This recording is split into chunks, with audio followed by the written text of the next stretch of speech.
Client house inspection at Intalio Estates Subdivision. Hi guys, I'm back. This is Reb Corrine, your real estate partner.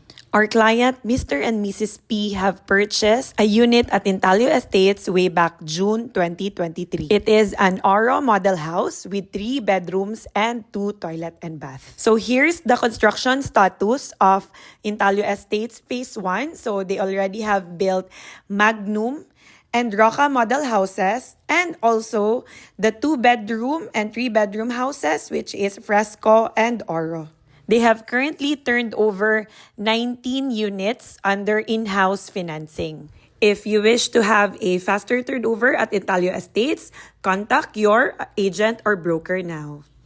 Upon checking the house, our client is happy with the structure and the quality. Since this is cast in place, or what we call buhos, it is a durable, typhoon, and earthquake-resistant method for building houses, where concrete is poured into forms directly on site. Thank you to Intalio's house turnover officer in assisting us. We still have pre-selling units left, so if you are interested, contact the number below. So when's the best time to invest? It's now. Bye!